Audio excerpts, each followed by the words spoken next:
Sejam bem-vindos a mais uma sessão do Clube de Leitura, este que é um espaço informal de partilha de conhecimento organizado pela Biblioteca da Faculdade de Engenharia, e hoje é com muito prazer que temos como convidado o professor Mário Moura, que nos vem falar de banda desenhada, mais propriamente da tira da banda desenhada, do seu lugar nos jornais até à contemporaneidade das redes sociais. Curiosamente, já não é a primeira vez que o Mário está connosco. Ele inaugurou a primeira sessão do Clube de Leitura em 2010 e foi em torno de uma obra de banda desenhada, O Arquivista. Sim, que eu estou ali, por acaso. Sim, está ali, exatamente, do François Schouten e Benoît Peters. Para quem conhece o Mário, penso que dispensa apresentações. O Mário Moura é docente e investigador da Universidade do Porto, leciona na Faculdade de Belas Artes, também um crítico de design, de cultura e de arte, escreve para diversas publicações, incluindo o seu conhecido blog The Researcher, autor de vários livros, curador de várias exposições e arriscaria dizer um amante de todas estas coisas que orbitam em torno da nona arte. Mário, obrigado por ter aceito o convite em nome da Biblioteca e do Clube de Leitura. Dou-te as boas-vindas. Antes de passar a palavra, só aqui duas questões. No final da sessão, esperemos que a nossa audiência participe e coloque questões. Temos também um livro, se quiserem, entenderem, deixar o vosso testemunho. E, sem mais demoras, penso, tal como eu, estamos todos ansiosos por ouvir aquilo que nos tens para dizer, Mário. Obrigado pelo convite e obrigado ao público por virem. Por acaso foi um prazer convidarem-nos para falar sobre banda desenhada, porque é daquelas coisas que por acaso não costumo ter muita oportunidade para fazer. Eu, durante algum tempo fiz banda desenhada, para aí até 2003, por coincidência comecei a ter um emprego mais ou menos por volta dessa altura, um emprego mais a sério, e nunca mais consegui fazer banda desenhada, mas de vez em quando ainda fico, ainda tenho um apego, como é que se diz, no Natal, à banda desenhada, e em muitos casos a maneira como eu resolvo isso é através da internet. Ou seja, quando houve a pandemia, por acaso comecei-me a dedicar mais ao Instagram, ou seja, ver o que as pessoas punham no Instagram.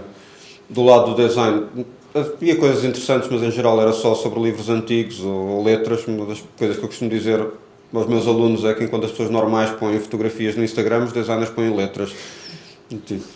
Comecei-me a ir ver o que as pessoas de ilustração faziam e comecei a encontrar pessoas cá em Portugal e não só. Eu vou dar apenas um exemplo de uma pessoa que eu sigo, que não conheço pessoalmente, que é a Joana Mosi, que tem tem desde há anos um Instagram interessante, o Magda Patológica, em que ela faz pequenas BDs. E, em geral, são bastante bem escritas. Ela tem uma atenção bastante grande a questões como linguagem corporal e tem uma noção de timing assim impecável. Por causa desta foi das últimas que ela pôs. E são histórias bastante cotidianas. Ela escreve em inglês, por vezes em português. Os álbuns dela também são coisas relativamente pequeninas, ou seja, quando ela edita, em geral edita coisas bastante mais pequenas do que ela costuma pôr na internet. Por exemplo, tem um álbum que eu gosto mesmo bastante, que é sobre a relação dela com jogar o Tomb Raider, chama-se My Best Friend Lara. Por acaso é um álbum que eu aconselho. É uma espécie de pequena história. E eu estou a trazer isto aqui porque ela utiliza, digamos, o formato do Instagram de uma maneira obviamente narrativa, ou seja, fazendo scroll para a direita, uma pessoa vai vendo a história até ao fim. A nível internacional também só vou trazer um exemplo que é quase injusto porque há muita gente. Vou trazer o Michael DeForge, que é uma figura seminal da BD independente americana recente. Ele também trabalha em animação. Não sei se vocês já ouviram falar de uma série chamada Adventure Time, Ele costumava fazer lettering para o Adventure Time, que é uma série tipo pós-apocalíptica sobre um rapaz, o humano e o seu cão que viviam tipo numa terra de fantasia. E ele fazia argumento, fazia lettering. E uma das coisas que eu gosto nas bandas desenhadas dele, que em muitos casos começam na internet, é uma reflexão bastante interessante sobre sobre as redes sociais, sobre o que é viver, digamos, no mundo em que as pessoas interagem através de redes sociais. Por exemplo, este aqui, Familiar Face, é a história de... Basicamente é um mundo em que as pessoas mudam de identidade fisicamente como se mudassem de identidade na internet. De maneira que as pessoas mudam de corpo, mudam de memórias e é tudo mais navegável, é tudo mais ou menos fluido. E é uma história realmente fantástica, por acaso gosto mesmo muito das histórias dele, levam sempre a sítios inesperados. E lá está, são viciantes, ou seja, todos os dias uma pessoa vai ver se a Joana Mosi tem mais uma história, se o Michael de Force tem mais uma história, se o Derek Ballard tem mais uma história. É um vício. E isso aí, quer dizer, obviamente também me leva, digamos, a outro vício, e que nos traz aqui, que é a tira de jornal. A tira de jornal, para mim, quer dizer, aí tenho que dizer a coisa de uma maneira pessoal, tornou-se uma... Não é bem um antídoto, não quero dar aquela coisa moralista de que nos velhos tempos é que era bom e isso tudo. Mas a tira de jornal exige um tipo de atenção e um tipo de empenhamento que está num espectro muito distinto, sei lá, do que se consome em termos de BD agora. Por exemplo, em termos de BD, se uma pessoa for ler BD japonesa e até europeia, uma pessoa pode ler facilmente alguns de 400 páginas, 600 páginas. E isso é interessante porque se consegue dar atenção a pormenores, consegue-se gerir bastante bem o tempo. A própria duração é uma coisa importante. No caso da tira de jornal, é o oposto disso. A tira de jornal é a coisa mais mínima que existe. São 4 ou 5 quadradinhos e tipo, uma pessoa lê aquilo e chega ao fim e tem que esperar um dia pela próxima. Esta sequência aqui do Terry and the Pirates é uma das sequências mais famosas do Terry and the Pirates. Foi uma BD feita pelo Milton Caniff. Como vamos ver, é uma BD muito influente. Houve muita gente que copiava esta BD e muitos desenhadores cresceram a copiar esta BD e tornaram-se desenhadores muito bons. E percebe-se porquê, quer dizer, lendo a história, porque a história é realmente mesmo muito bem feita. Se uma pessoa tiver a disciplina para ler aquilo tipo uma vez por dia, ou deixar um bocadito, ou não imaginar que há uma coisa antes e depois, tudo isto tem um suspense mesmo muito grande. Numa era em que, quer dizer, as pessoas são premiadas um bocado por fazerem binge watching e binge reading, ou seja, poderem ler tudo muito rapidamente, ou seja, é um bocado o oposto disso. Quer dizer, não significa que uma coisa seja melhor que a outra, mas pelo menos pede um tipo de atenção distinto. Neste caso aqui, por exemplo, isto foi uma coisa muito dramática na altura. Ele decidiu matar uma das personagens principais. Tipo, um enredo foi uma coisa bastante grande e ninguém acreditava que ele fosse fazer isso. Houve cartas e coisas assim, mas matou a personagem principal. E, por exemplo, nesta tira aqui, que é bastante famosa, tudo isto, sei lá, é da idade do meu pai, coisa assim, tem para aí tipo 80 anos, ele não põe texto nenhum, deixa só simplesmente a coisa fluir. Tipo, dá um momento de silêncio. E mesmo na página seguinte, que é uma página dominical, ou seja, 6 dias por semana tinha uma tira, ao domingo tinha-se meia página, às vezes, de banda desenhada, e era permitido respirar mais um bocadinho. E esta página é bastante comovente no sentido em que são os personagens a afastarem-se do túmulo. E a dizerem, tipo, ainda conseguimos ver daqui, tipo... E no final já está a indicação que a próxima história já vai aparecer, ou seja, isto era uma história contínua, ou seja, durante uma década e tal havia sempre uma história a seguir à outra. Às vezes tinha uma transição repentina, outra vez tinha uma transição vagarosa, mas eram histórias atrás de histórias atrás de histórias. Eu penso que hoje em dia nós conseguimos ler isto, se quisermos podemos ler isto como uma forma de binge reading. Isso é possível porque, quer dizer, temos acesso à internet, temos acesso a boas reedições. Acho que a internet trouxe um lado arquivístico, digamos, ao consumo de literatura, de filmes e de banda desenhada que permite um acesso bastante grande. e consegue-se ler realmente o Terrier and the Pirates, por exemplo, de uma maneira que na altura pouca gente conseguia ler. Só mesmo alguém que fosse mesmo fanático e cortasse as histórias e as colasse a conseguia ler, porque muitas vezes aquilo ia parar ao álbum e no álbum aquilo era remontado completamente. Também vamos falar um bocadinho sobre isso. Mas digamos, este lado tantalizante, este lado quase inalcançável da experiência, digamos, original do Terrier and the Pirates, influenciou... desculpa, estou a andar ao contrário. Influenciou muita gente. Por exemplo, a seguir ao Terrier and the Pirates, ele fez o Steve Canyon. Por exemplo, este quadradinho de Steve Canyon mostra bem o tipo de influências que ele teve sobre outros desenhadores.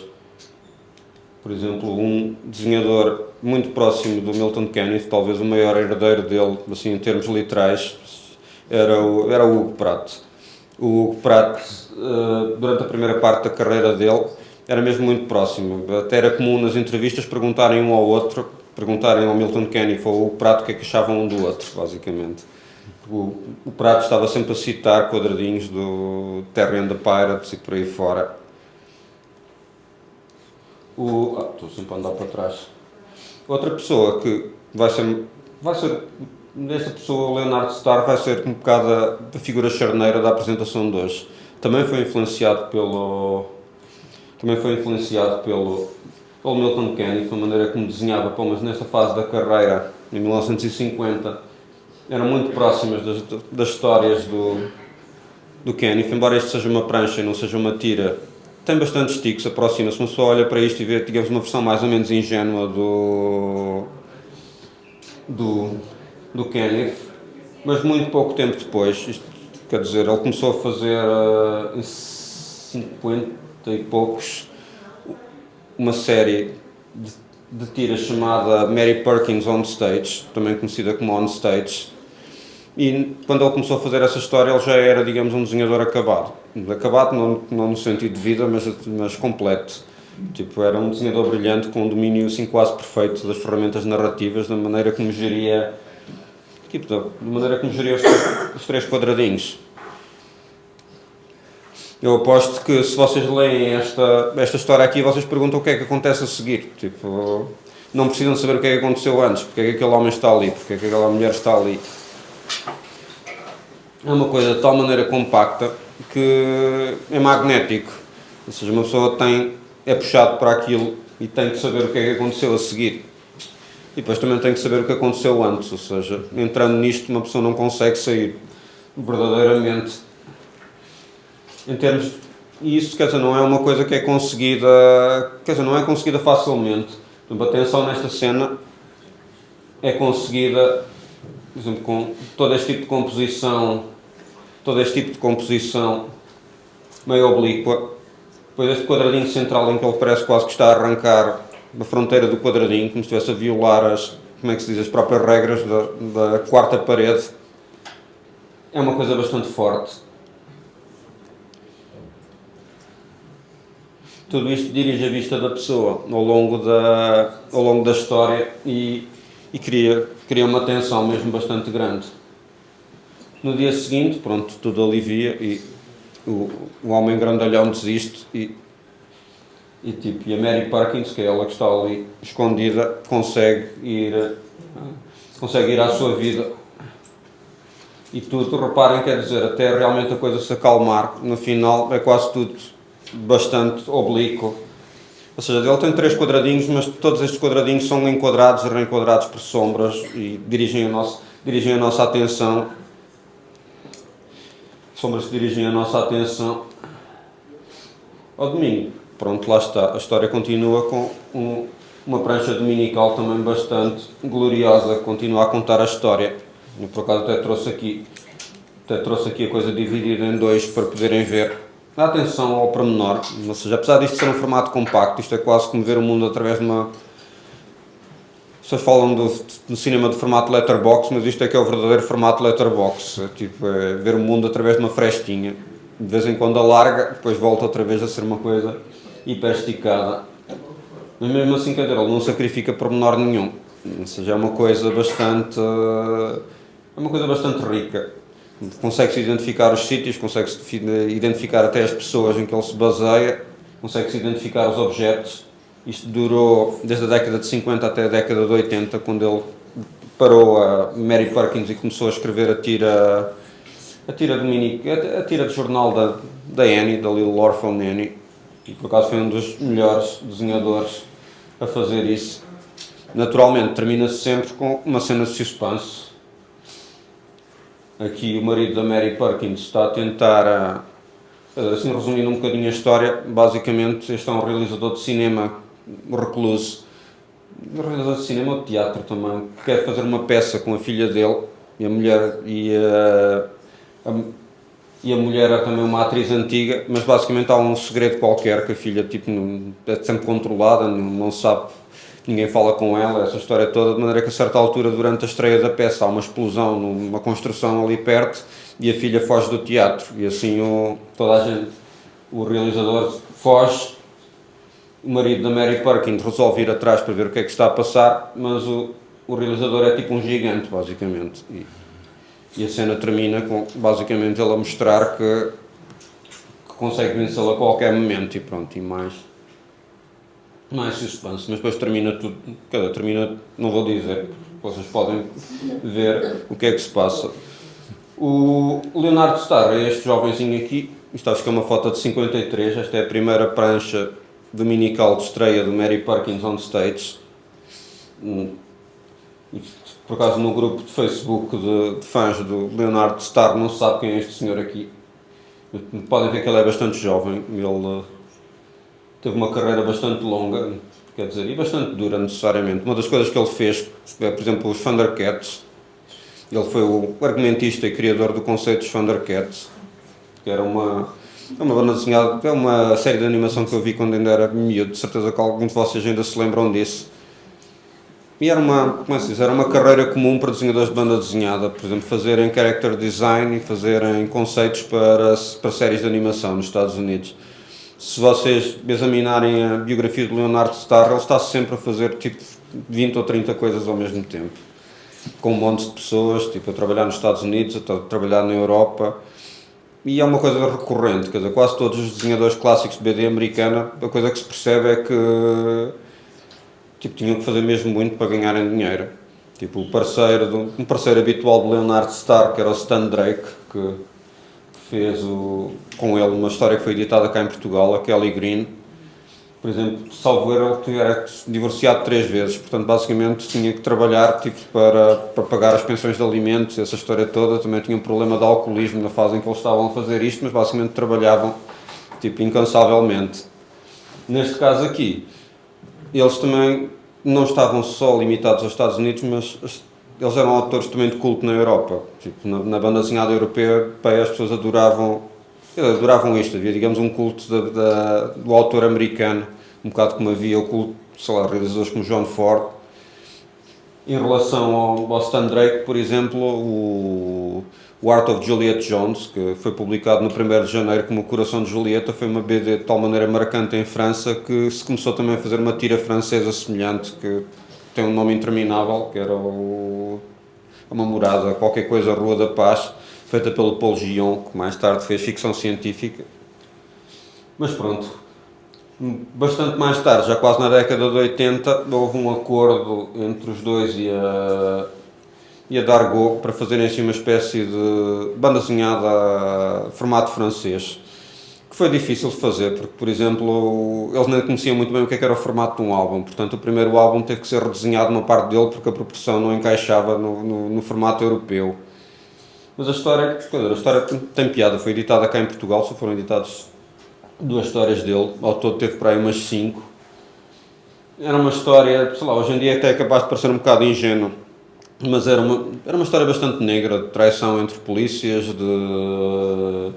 tipo, que envolvia submundo, envolvia comunidades LGBT e por aí fora, mas era, sei lá, no limite, quer dizer, não era muito diferente de uma série policial de televisão da altura. Quer dizer, o primeiro álbum, por acaso, acho que é bastante bom, porque ainda tem algum trabalho detetivo, os outros álbuns é um bocado, quer dizer, é aquela Green a ir de desastre em desastre até conseguir salvar tudo no final, quase por milagre.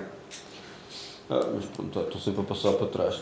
O Leonard Starr era alguém, ele fazia parte de uma escola de BD americana, bastante influente no pós-guerra, que eles chamavam a escola fotorrealista.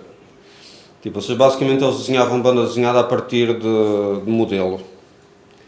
Tipo, modelo fotográfico. Fotografavam, tinham modelos que posavam para eles. Neste caso aqui, o modelo, por exemplo, a Mary Perkins, para a personagem da Mary Perkins, era a segunda esposa dele, que era a Betty Starr, que desempenhava o papel de Mary Perkins.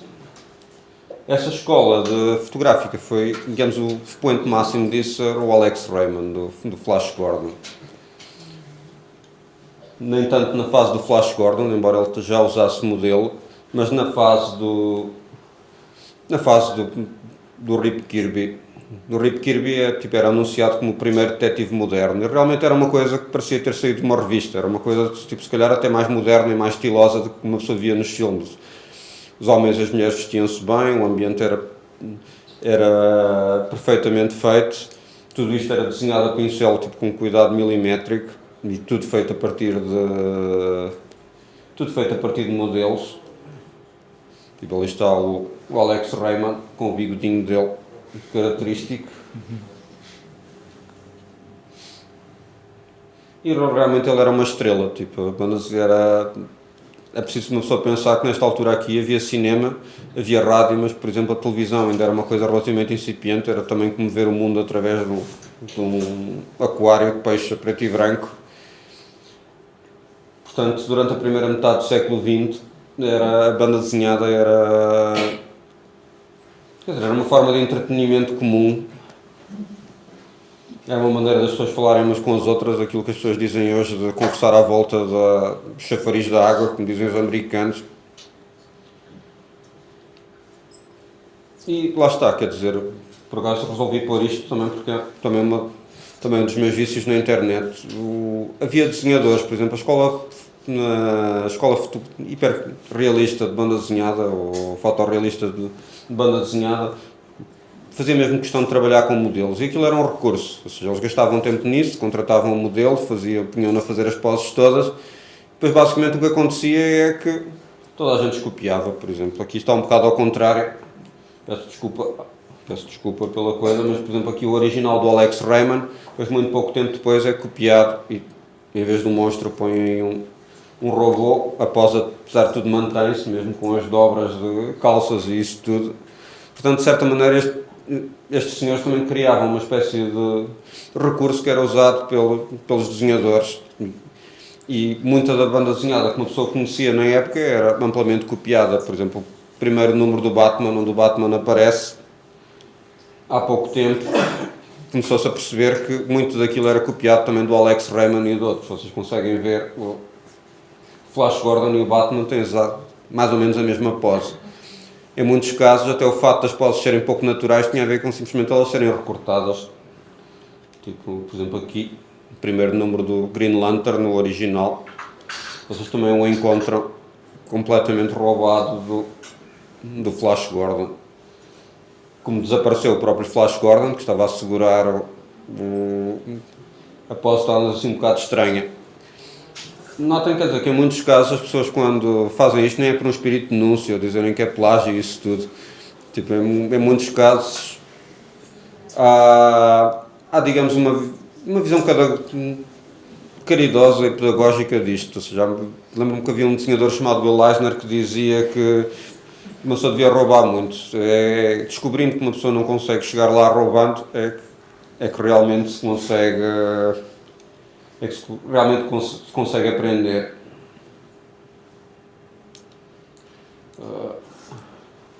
Outro pormenor interessante que ilustra, digamos, a quantidade de trabalho que envolviam estas tiras é, por exemplo, um pormenor que não sei se deram conta, que é a assinatura aqui. A assinatura está muito alta na página, não sei se repararam nesse pormenor. Há uns tempos atrás, no grupo de fãs do Leonardo Starr, alguém chamou a atenção para isso, e isso acontecia porque a história era, como dizem os americanos, era syndicated, era licenciada para ser usada num conjunto de jornais, mas os jornais nem sempre tinham o mesmo espaço para a tira, portanto a tira, mesmo já sendo uma nesguinha, tinha que ser retrabalhada. Portanto o que acontecia é que o Leonardo Starr tinha que fazer cada tira para poder ser lida de duas maneiras, ou seja, a parte de baixo da tira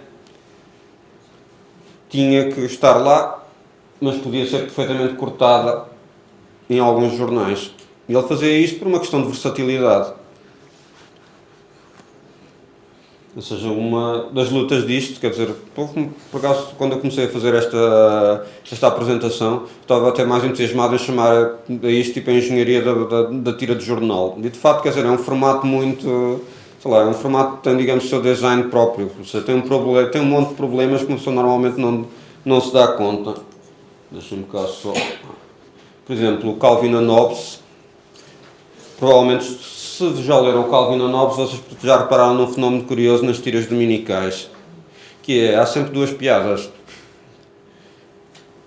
Tipo, ou seja, basicamente há uma piada que acontece na primeira linha e depois a seguir a história continua. E isso também acontece porque alguns jornais não tinham espaço para tiras, para pranchas dominicais. Portanto, o autor, para fazer com que aquilo fosse também publicado aos domingos, tinha que fazer a história de maneira que pudesse ser lida de duas maneiras. E isto, quer dizer, é uma coisa mais ou menos que se vê em todo o tipo de histórias. Por exemplo, uma das histórias talvez mais acidentadas na sua publicação foi a história do Templo do Sol e das 7 bolas de cristal, que foi publicada durante a Segunda Grande Guerra. O Hergé já era um personagem de culto, tipo, na altura, e começou a publicação num formato mais ou menos misto, ou seja, já a pensar no álbum, ou seja, ele já fazia isto a pensar no álbum, mas a história era divulgada ao público em tiras. Estas tiras aqui que foram reunidas num álbum, vou deixar ficar o casaco. Estas tiras aqui foram deixadas ficar para trás, ou seja, foram cortadas em nome, digamos, da organização do álbum. Só há pouco tempo, ou seja, há uns 20 ou 30 anos, alguém decidiu publicá-las em livro. Mas eram coisas que desapareciam, basicamente. Apareciam nos jornais, depois o Hergé dizia, tipo, a história não tem este tipo de ritmo, temos que cortar isto, passamos à coisa seguinte. Para mim, devo dizer que isto é uma coisa bastante estimulante, que quando era novito, o meu pai tinha uma coleção da maioria dos álbuns de Tintin, até os tinha em inglês, e eu lia aquilo ao ponto de conhecer cada página de cor. E lembro-me que às vezes, até depois do almoço estávamos a falar sobre isso, lembro-me de às vezes sonhar que encontrava um álbum de Tintin que nunca tinha sido editado, ou coisa assim, à venda em algum lado. E de repente uma pessoa que já conhece realmente bem os quadradinhos todos, encontra quadradinhos que nunca viu antes, ou seja, na mesma história de repente encontra um quadradinho que não está em lado nenhum. Que é uma sensação muito esquisita, quer dizer, em cinema já me aconteceu poucas vezes. Lembro-me de um filme de Star Wars, o Rogue One, por exemplo, que o trailer tinha sequências que não apareciam no filme. E aquilo era muito frustrante e era muito tantalizante. Era uma coisa que jogava um bocadinho com a cabeça das pessoas. Encontrar esses quadradinhos, aqui na versão preto e branco até é um bocadinho mais calmo, mas encontrar, por exemplo, versões a cores do Tintin uma pessoa nunca tinha conhecido, era uma coisa bastante estimulante. E isso acontecia, quer dizer, mais uma vez por questões de interesse e disponibilidade. Ou seja, numa parte da história era possível publicar aquilo em tira, depois juntavam-se as tiras e remontava-se aquilo, dava uma trabalheira gigante porque o Hergé em geral preparava as duas coisas ao mesmo tempo. Depois havia interrupções, depois a seguir à Segunda Grande Guerra o Hergé teve um monte de problemas porque ele tinha colaborado em jornais da ocupação. Portanto, teve quase a ser saneado, mas depois acabou por ser salvo por um herói da resistência que fundou uma nova revista chamada Tintin, e que era fã do Tintin. E assim, eles a seguir à Segunda Grande Guerra criaram uma revista Tintin, que para os padrões da época era bastante luxuosa. Tinha 12 páginas. Ou seja, tudo aquilo aparecia em 12 páginas. Tinha uma capa e uma contracapa a cores. Tinha um verso da capa tipo a duas cores, salvo erro. E tipo... Por acaso eu nem trouxe isso, quer dizer, porque a apresentação era curta, mas basicamente era uma coisa muito económica. Tipo, era uma coisa mesmo bastante económica. Os personagens às vezes rodavam, ou seja, às vezes na contracapa tinha-se o Blake and Mortimer, por exemplo, a cores, mas depois podia ser outra história a cores. Ou seja, um leitor que fosse ler o Tintin e juntar o álbum no Tintin, às vezes tinha os personagens a preto e branco, às vezes tinha os personagens a duas cores, às vezes tinha os personagens a 4 cores. Só em álbum é que depois voltava a ver aquilo tudo a cores. Portanto, é um bocadinho difícil uma pessoa pensar o que é exatamente a primeira edição disto. Há um exemplo que eu por acaso não consegui localizar outra vez, é o problema dos arquivos, que é um problema semelhante na revista Spirou, que também era assim, em que, por exemplo, havia uma história dos trunfos, dos Smurfs, em que eles a certa altura eram amarelos ou coisa assim, tipo, por causa das duas cores. Eram duas cores, mas não eram azul. Portanto, os trunfos de repente estavam amarelos. Mas, tipo, ninguém ligava. Pronto, na semana seguinte podiam estar a preto e branco, podiam estar a cores, podiam ser promovidos à página central. No caso do Tintin, o Tintin, como era, digamos, o porta-estandarte da revista, tinha direito às duas páginas centrais. Ou seja, a pessoa abria as duas páginas e encontrava uma prancha do Tintin bastante espetacular. Então, depois o problema da prancha do Tintin é que não era adaptado ao formato do álbum, ou seja, o RG, para fazer esta história, primeiro teve que converter as tiras em pranchas, depois teve que converter a história para um formato italiano e depois, mais tarde ainda, teve que convertê-las de novo em álbum, ou seja, para isto passar só simplesmente a sua carreira normal de ser exposto ao público ao longo de uma revista, teve que passar por uma série de mudanças que normalmente passam desapercebidas ao público. No final não se fica com um objeto bastante destilado, bastante acabado. Desculpa. Mas pronto, em todo o caso, também estava a deixar aqui, ainda tenho algumas coisas no final para mostrar, mas estava assim a deixar a bibliografia. Um sítio que eu aconselho, se têm curiosidade por tiras e se gostam de consumir tiras ao dia, assim de uma maneira mais ou menos autêntica, é este, o Vintage and Rarely Seen Comic Strips. Aqui encontram a Mary Perkins, de On Stage, que está a ser publicada desde o ano passado, desde o número 1. Portanto, se forem completistas podem ver isso. Também encontram o Little Orphan Annie, que ainda é mais estressante que a Mary Perkins On Stage. Mete ninjas, mete mafiosos, é um bocado impressionante. Por acaso confesso que não dava muito pelo Little Orphan Annie, mas realmente o Leonard Starr fez um excelente serviço. Ainda tem outras coisas como a banda desenhada francesa do Paul Gion em tira. E eles publicam isto, quer dizer, da maneira como se fosse uma página de jornal clássico, ou seja, fazem coincidir a de segunda-feira com segunda, a terça com terça e a domingo com domingo. Assim, ao domingo de repente parece que isto se acende como uma árvore de Natal, são só coisas a cores e maiores e por aí fora.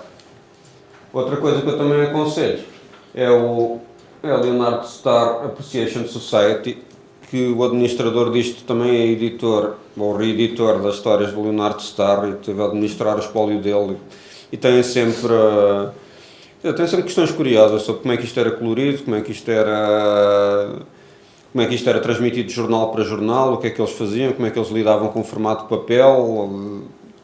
Enfim, basicamente, se não só quiser saber mesmo coisas sobre o Leonard Starr, é um bom sítio. Outro que eu também gosto bastante é o Comic Swipe, que é um bocado viciante, que é basicamente só pessoas a copiarem outras. Tipo, o cabeçalho, a cover do site é uma criancinha a usar uma espécie de projetor de slides para copiar coisas de revistas, de maneira que eles basicamente fazem assim uma espécie de inventário de desenhadores de banda desenhada que copiam outros.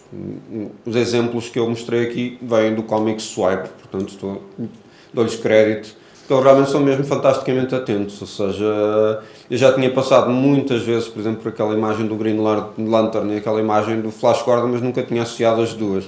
Realmente uma vez vendo, é impossível deixar de ver.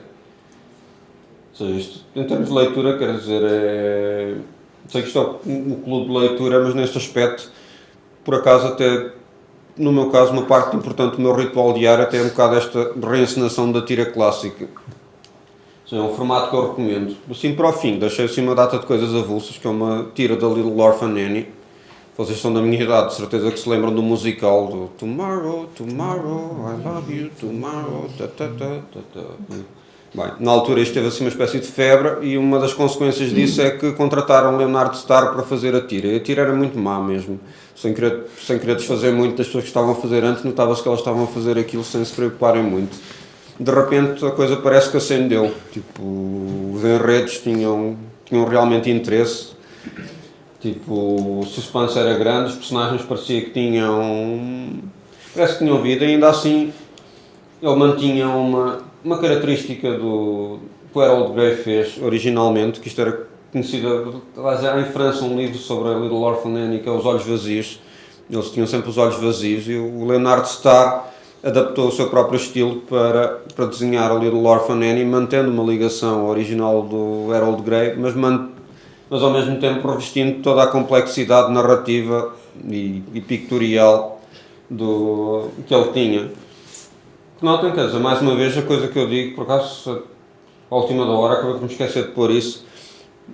Basicamente, isto eram pessoas que não tinham tempo nenhum, é como aquela série de Mad Men. Basicamente, dormiam, estavam bêbados e trabalhavam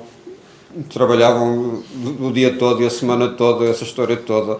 É literalmente, quer dizer, a vida deles resumida tristemente é isso. Mas por outro lado, quer dizer, muito que eles tinham também eram estratégias assim mirabolantes de poupar tempo sem sacrificar, por exemplo, qualidade. Uma das coisas que o Leonard Starr fazia para o Little Orphan Annie era criar umas imagens muito bonitas, que eu por acaso acabei por não pôr na apresentação mesmo por distração. Tipo uma folha inteira só de paisagens, tipo à beira-mar, com floresta, com nuvens, e depois o que ele fazia era reaproveitava isso, reenquadrava, rodava-as para parecerem diferentes e utilizava isso para servir de fundos. E o que é um fato é que não parece assim uma coisa industrializada, mas na prática era. Eu acho que não perde interesse nem qualidade por isso. E vale a pena realmente seguir as histórias. Tipo, eu por acaso coloquei esta, que é uma que eu gosto bastante. Não conheço mesmo nada da história. Não sei se é no início, não sei se é no fim, não sei se é no meio, mas lá está, é completamente magnética.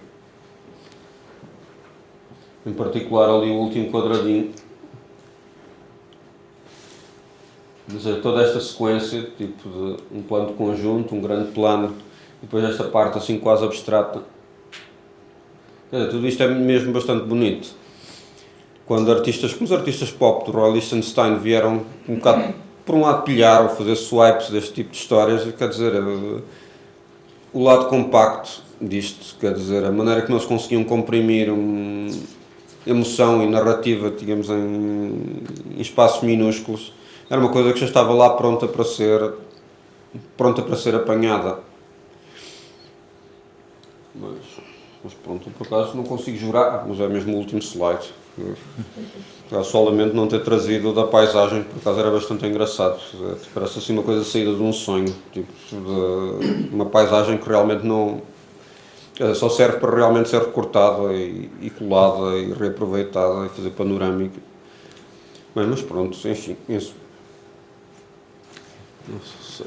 Obrigado, Mário. Fantástica apresentação. E agora passaria para vocês. Admito que tenham imensas questões para colocar ao Mário. Alguma questão relacionada?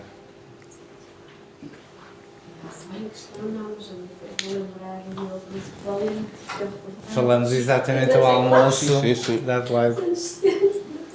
E ao domingo, aquela grande Sim. Também me lembro que eu escolhia. Sim. Era também havia. Mário, eu se calhar colocaria uma questão. Uma questão, pronto, intriga-me. Nestes primórdios da banda desenhada, na época do Alex Raymond, do Al Foster, tudo isso, a questão... A arte estava muito dependente da engenharia, entre aspas, da técnica, dos processos de separação de cores. Havia, de facto, a arte era preparada para essas limitações? Era, sim. Quer dizer, isso por acaso também é uma coisa que eu costumo mostrar aos alunos. Por acaso também fiquei a pensar, tipo, não vamos andar a falar de SMIC e de offset e essa história toda, portanto acabei por fugir um bocadinho disso. Mas, por exemplo, na BD francesa, também era uma coisa bastante industrial. Qualquer original era feito para ser impresso de várias maneiras. Uma coisa que, por exemplo, vocês conseguem ver é, por exemplo, cada prancha normalmente era desenhada em duas folhas de papel diferentes. Por exemplo, se vão ver histórias do Blueberry ou do Asterix, vocês veem um A e um B. Tipo, e isso permitia, na grande maioria dos casos, permitia dividir a história e publicá-la, por exemplo, em formato italiano. Ou seja, era possível torná-la versátil dessa maneira. Quanto à questão da cor, normalmente havia um original a preto e branco, que era desenhado tipo a tinta, por exemplo, o lápis depois passado a tinta. Depois, a partir disso, o processo normal que se fazia era tirar uma espécie de fotolito, uma espécie de fotografia em papel transparente e tirar uma cópia em que a tinta era impressa num azul muito claro. E depois o que se fazia era colorir por cima desse azul muito claro. Esse azul muito claro podia ser eliminado depois fotograficamente da composição. Portanto, o que se ficava era tipo com um original que tinha, quer dizer, uma espécie de semi-original, que era tipo, tinha a cópia sobre um acetato transparente, uma espécie de acetato transparente, e depois em baixo tinha a cor. E isso podia ser separado. Quer dizer, isso tinha várias utilidades. Tipo, uma das utilidades de haver um original a preto e haver cor era, por exemplo, podia ser traduzido. Ou seja, o texto estava no preto, portanto facilmente se conseguia traduzir para outras línguas. Em alguns casos, quando as pessoas eram um bocado mais inventivas a nível de fala, por exemplo, sei lá, lembro-me do Tenente Blueberry que tinha uma série de insultos assim que saíam dos balões e isso tudo, mas depois a cor dos insultos ficava no álbum português, aquilo não era retocado, ou seja, uma pessoa de repente via tipo um insulto francês lá aparecer, ou pseudo-americano, a aparecer lá no meio, mas pronto, já era uma coisa habitual. O que também, quer dizer, o que também pode introduzir, digamos, a função seguinte do preto. O preto também servia um bocado para disfarçar as asneiras de impressão. Se vocês já ouviram falar do processo de impressão a 4 cores, vocês têm o SMIC.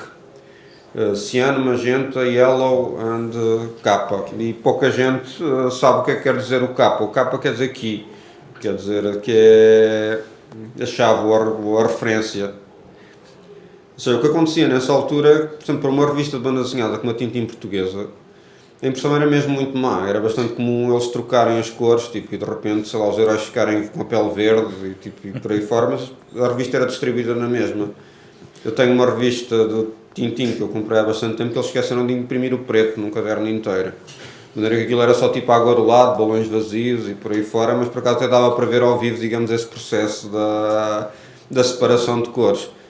Mas a função do preto era um bocado, quer dizer, quando às vezes a impressão de cada cor variava, tipo, às vezes quase 1 centímetro ou mais, o preto ajudava o leitor a não desesperar, quer dizer, a ver ali qualquer coisa no meio daquela confusão que podia ser lida. Portanto, ajudava um bocado a disfarçar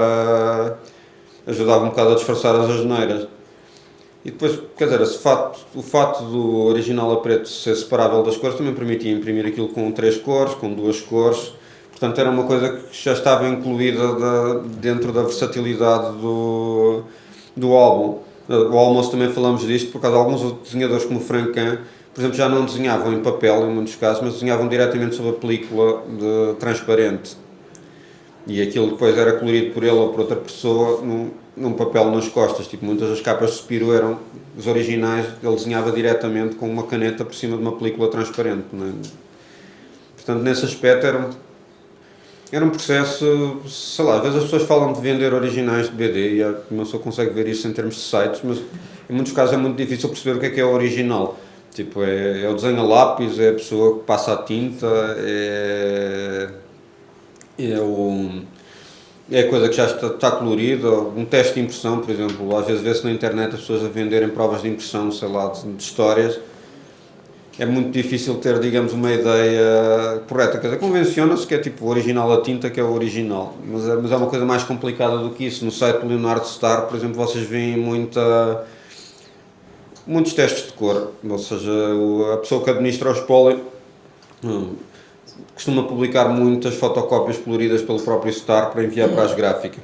E aquilo é uma cor, tipo um bocado aguarelada, mas depois é para ser feita de uma maneira mecânica, ou seja, é feita para ser executada por um arte finalista, portanto é uma coisa interessante, mas não é dramaticamente bonito.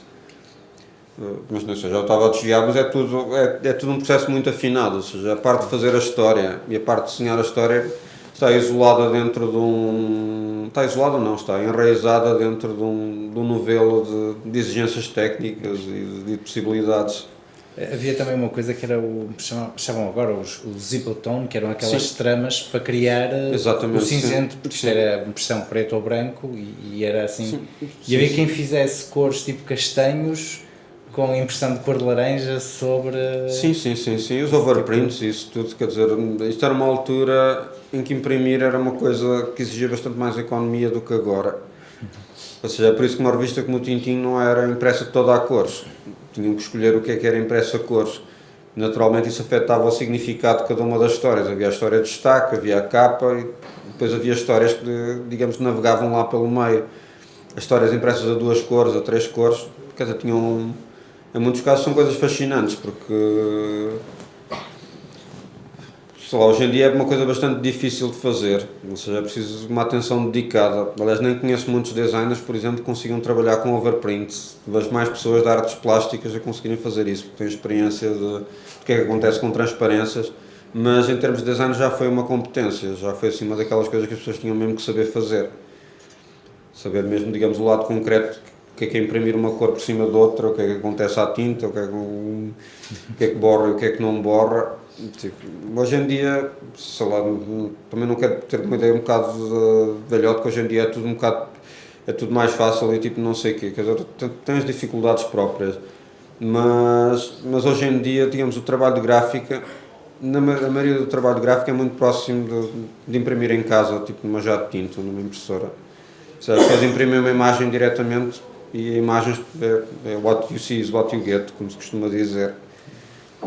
É possível fazer coisas, digamos, à moda antiga e há quem faça isso, há um trabalho muito interessante nesse aspecto, mas perdi-me, desculpa. Já agora tinha uma questão, falando nessa questão das cores, o que há uns tempos estava a ver nos livros da FNAC, aquelas aventuras do Michel Bem, do João Cartão, e parece-me que há agora uma reedição de histórias dos anos 60, que são edições baratas, mas eu ver aquilo, agora passa para baixo da história, porque as cores estão extremamente saturadas, é muito agressivo. Sim. Em termos de cores, que não tem nada com as publicações habituais dele, não é? Se calhar talvez tenha sido uma, digamos, uma despreocupação, foi falta de rigor, acho eu. Não é habitual ver-se, elas estavam saturadas, estavam fortes, assim, eu, por acaso, não conheço, quer dizer, não conheço o caso, mas parece-me que é um problema comum nas reedições, por exemplo. Sim. O problema, por exemplo, de reeditar, por exemplo, histórias da Marvel da década de 70 é que quase tudo aquilo era feito, por exemplo, para um ponto de impressão que se podia ser visto a olho nu, ou seja, você olhava para a página e via a trama de impressão, e para um papel muito transparente também, e um papel que tinha uma característica de absorção também muito distinta do que, por exemplo, é usado hoje em dia até nos próprios cómics, era um papel próximo do papel de jornal. E tipo, em muitos casos, quer dizer, o que se verifica, por exemplo, vendo um cómic original da época, por exemplo, feito pelo Jack Kirby, ou, sei lá, pessoas como Bernie Wrightson e companhia, e, por exemplo, também num destes grupos também já se discutiu isso, acho que não foi num destes grupos, em que discutia-se que o sombreado que era feito, quer dizer, os degradês de cor que eram feitos por esses autores eram feitos para ter em conta, digamos, o tipo de papel, e eram coisas bastante mais suaves. Quando reeditaram isso, era uma coisa bastante difícil de fazer. Quer dizer, aliás, a pessoa que postou isso era um colorista de uma versão recente e ele estava assim, tipo, admirado, embasbacado, tipo, com a qualidade da cor e o controle de cor num tipo de publicação que era muito pouco controlável. Só que a dificuldade de editar coisas agora em papel de jornal, quer dizer, também tem a ver com questões de arquivo. Quer dizer, a qualidade do papel hoje em dia, tipo, sei lá, álbuns mais antigos que eu tenha, tipo, por exemplo, impressos em papel de jornal ou cómic, para já neste século, têm todos picos de acidez, estão todos estranhos, digamos, nesse aspecto, portanto as pessoas preferem uma coisa mais duradoura. Portanto, nesse aspecto, sei lá, eu devo dizer que talvez um bocadinho contra a ideia da autenticidade, gosto sobretudo de ler coisas online. Acho que a possibilidade do computador e a possibilidade da digitalização dá a possibilidade de uma pessoa ver estes originais destas histórias com uma qualidade que às vezes a nível impresso não está lá. Por exemplo, no caso do Mary Perkins On Stage, editado pelas pessoas que fazem aquele site, tenho mais prazer a ver as imagens no site do que depois impressas, porque normalmente a impressão às vezes parece-me um bocado mais cinzenta, o traço parece-me que perde um bocado de definição. Parece-me que a passagem da digitalização para o impresso funciona pior, ou seja, gosto de ler na internet.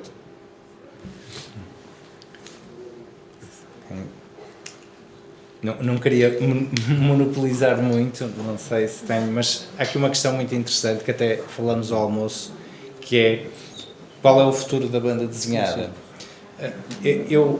Um caso é, eu comprei há pouco tempo, através do Humble Bundle, que é fantástico nesse aspecto, uma coleção de, sei lá, 50 fascículos da Metal Hurlant. Coisas que são profundamente caras hoje em dia e tive a possibilidade de poder lê-las. O futuro da banda desenhada é digital e o impresso é uma coisa de nicho? Ou teremos algo paralelo?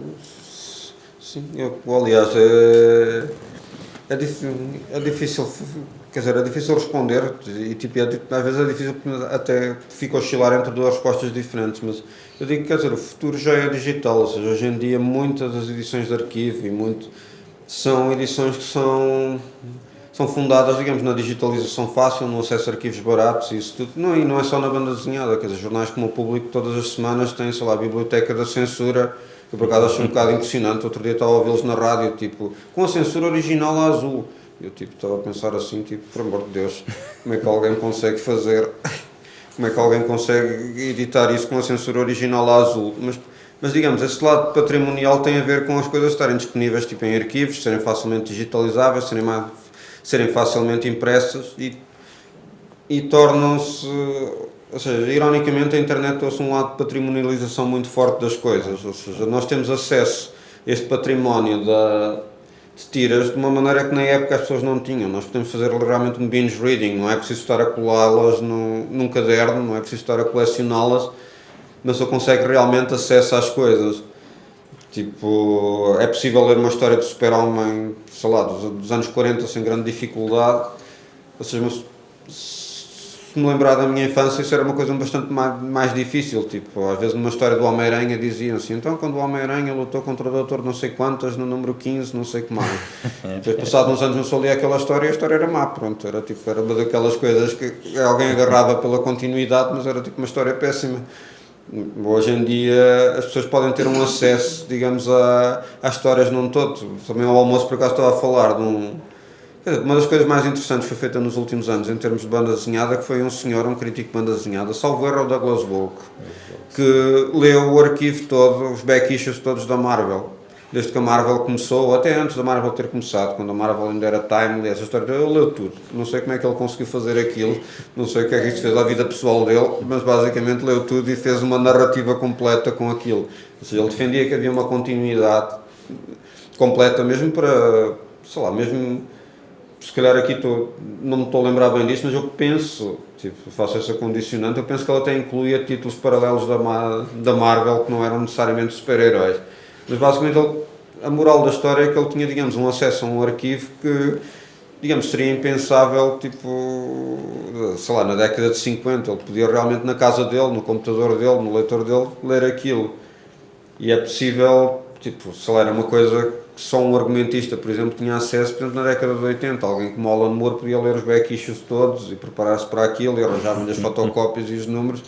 Agora, tipo, qualquer fã consegue fazer isso, pode-se ler os livros, ver os filmes, fazer essa história toda. E o resultado disso, quer dizer, por um lado é um bocadinho mais conservador, ou seja, é um bocadito, quer dizer, é um bocado avassalador. Começas a ter um bocado de uma chantagem de fãs em relação às coisas, porque realmente também é uma forma de trabalho envolvido e há assim uma espécie de greves de fãs, como se às vezes vê na Guerra das Estrelas, sim. E não cabe tudo, e, tipo, e na Marvel e companhia, mas quer dizer, uma pessoa percebe porque há realmente algum poder envolvido e algum trabalho legítimo envolvido no assunto, mas por outro lado é uma coisa que acontece porque as pessoas realmente, sei lá, parafraseando o filme, têm acesso a tudo em todo lado ao mesmo tempo.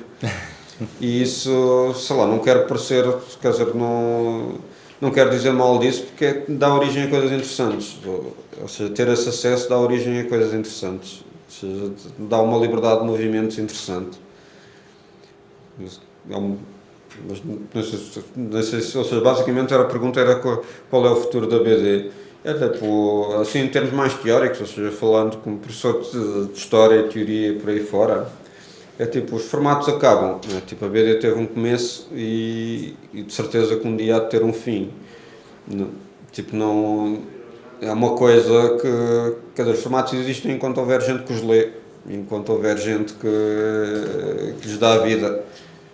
Portanto, nesse aspecto, quero dizer, não me chateia que apareçam coisas mais estranhas. Acho que neste momento, assim, aliás, só para encerrar a coisa, sei lá, acho bastante fascinante o novo mundo da BD, de webcomics, de coisas feitas online para o Instagram e por aí fora.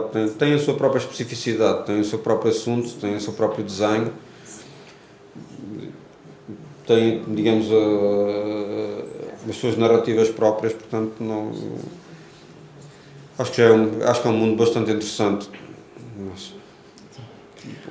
Não sei se tem mais alguma questão. Eu acho que nós ficámos aqui a tarde toda a conversar sobre esta temática, que é de facto fascinante. Mário, obrigado por teres vindo. Espero que venhas mais vezes cá. Espero que sim. E obrigado pela vossa presença e até à próxima sessão do Clube de Leitura. Não se esqueçam de assinar o livrinho se quiserem, tá?